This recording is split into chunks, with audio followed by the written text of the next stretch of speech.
জুমার নামাজের দিন খুতবা দেওয়ার আগ পর্যন্ত খতিব সাহেব কয়টা আজান হয়? দুইটা। জুমার নামাজের আজান হয় কয়টা? সবাই বলেন কয়টা? এখন আপনাদেরকে কেউ আটকাইতে পারে, হুজুর জুমার নামাজের আজান তো হাদিসের মধ্যে একটা পাওয়া যায়, আরেকটা কোথায় পাইলেন? আপনি বলবেন আরেকটাও হাদিসের মধ্যে পাইছি। কোথায় পাইছি? হাদিসের মধ্যে। আপনাদের এলাকার যদি কেউ আমাকে প্রশ্ন করেন হুজুর দুই আজান কোথায় পাইলেন, তা আমি বলবো দুটোটাই হাদিসে পাইছি। এখন আপনি বলবেন হুজুর একটা তো আল্লাহ রসুলের জামানায় পাইছি, বুঝে আসছে, আর একটা আপনি কোথায় পাইলেন?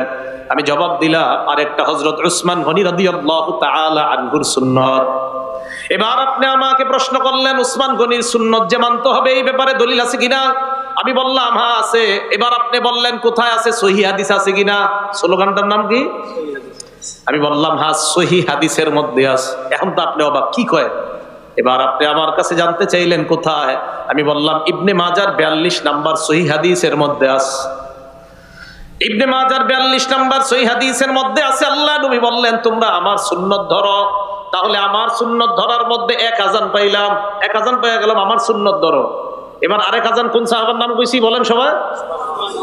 ওয়া সুন্নাতিল খুলাফাইর রাশিদিন, আমার হেদায়েত প্রাপ্ত খুলাফায়ে রাশিদার সুন্নাত।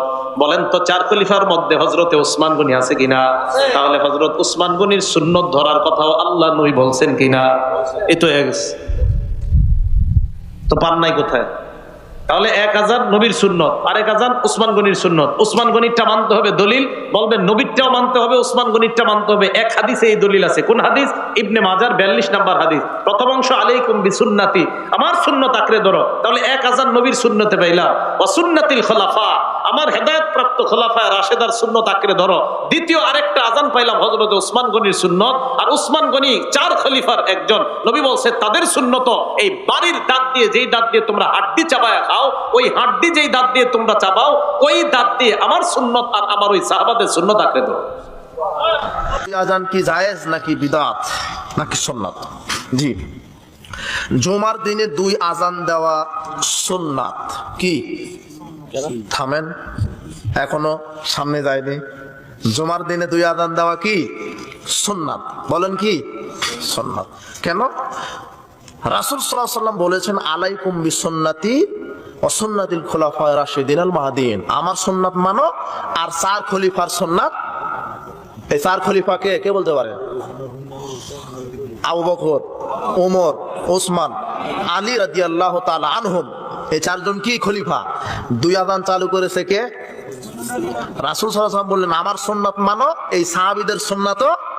তার মানে উসমান যে দুই আযান চালু করেছে, তার মানে উসমানের দুই আযানও সুন্নাত। বুঝতে পারেননি? এখন আমার প্রশ্ন, বর্তমানে বাংলাদেশে যেই দুই আযান চালু আছে এটা উসমানের আযান নয়।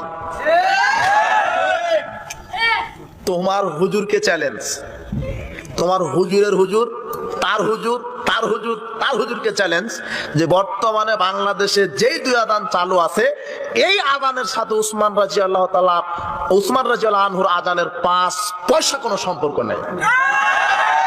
কেন? উসমান রাদিয়াল্লাহু আনহু প্রথম আযান দিয়েছেন বাজারে। কোথায়? আরে বুখারীতে আছে, জাওরা নামক বাজার স্থান উল্লেখ করা আছে। আর মূল আযান দিয়েছে খুতবার পূর্বে কোথায়? মসজিদে। কিন্তু তোমার মসজিদ কমিটি মারে দুটাই কোথায়? বুঝেননি? তুমি বুঝেছো তোমার? উসমানের আযান তুমি দাও সুন্নাত, কিন্তু বর্তমানে যেটা চালু আছে এটা এই উসমান রাদিয়াল্লাহু আনহুর আযান নয়। কথা কি ক্লিয়ার? উসমান রাদিয়াল্লাহু আনহু দ্বিতীয় আযান চালু করেছেন কি জন্য? ওই সময় ওই বাজারে মানুষ কেনাকাটা ব্যবসায় ব্যস্তর মধ্যে হয়ে পড়েছিল, বুঝেছেন?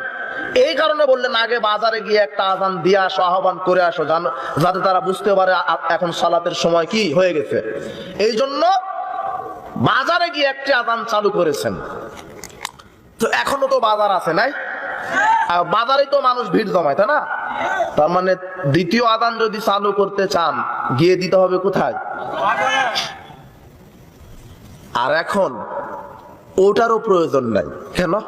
ওসমান রাদিয়াল্লাহু আনহু সম্বন্ধে মাইক ছিল না, কিন্তু এখন এমন একটা প্রযুক্তি আসছে যে এই প্রযুক্তির মাধ্যমে আপনার এই গোটা 5 দনা এক মাইকে আযান দিলে প্রচার করা যাবে, যাবে না? হ্যাঁ। তো কাজেই ভুল বুঝবেন না, দুই আযান দেওয়া সুন্নাত, কিন্তু কার মতো হতে হবে? উসমান রাদিয়াল্লাহু আনহুর মতো। বুঝেছেন তো? উল্টা বুঝেন না। কিন্তু বর্তমানে যেই দুই আজান মসজিদে দেওয়া হচ্ছে এটা হলো স্পষ্ট বেদাত।